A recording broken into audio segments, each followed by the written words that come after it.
Hello everybody, today we will be looking at a few basic note values that are most commonly used in music writing. In fact, if you grasp the essence of how these note values work, you can basically understand any type of note values in the future. So I just want to start with the icebreaker by introducing some of the note values I'm going to talk about. First up is what we call the Ho note, and it basically looks like an empty oval. And this is how it looks like on a staff paper, and I just want to show you this so that you don't get confused with all the lines. Second is what we call a half note, an empty oval with a stem pointing up or down, and we will be getting to the rules of the direction of the stems in another video. Next is what we call a quarter note, a filled oval with a stem. Next is what we call an eighth note, a filled oval with a stem, however this time we add one little flag at the tip. And just to make things look nicer, we tend to group eighth notes by groups of 2 or 4. And instead of the flag, we just connect them with one line. Here is an example. Finally, the last member today is the 16th note, a filled oval with a stem and 2 flags at the tip.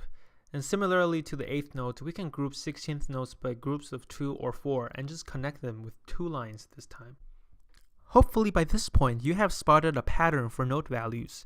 Their name is basically 2 times the previous note value, and the way to notate them is just to add one extra flag at the tip or a line when we connect them.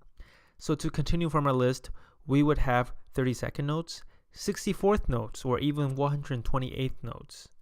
But in reality, 32nd notes is probably where most music draws the line.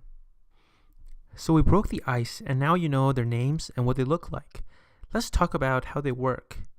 Well, another way to say note value is the duration of a note. And what we're really trying to do today is to understand the durational relationship between these different note values.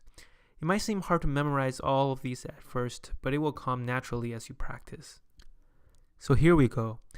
The duration of one whole note equals to the duration of 2 half notes. The duration of one half note equals to the duration of 2 quarter notes. And if we do a little math here, we find that the duration of one whole note is equal to the duration of 4 quarter notes. Let's continue from this pattern. The duration of 1 quarter note is equal to the duration of 2 eighth notes. And the duration of 1 eighth note is equal to the duration of 2 16th notes.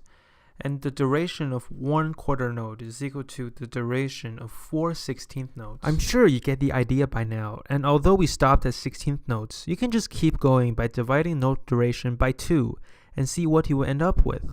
Or you can do more math and find things like how many 16th notes are in a half note. Now, you might be wondering, why are we doing this boring math calculation with music?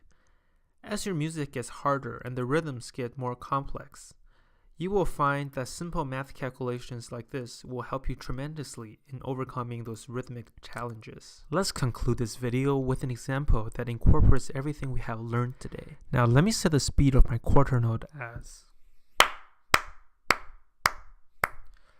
And let me just digress here a little bit and make a quick clarification.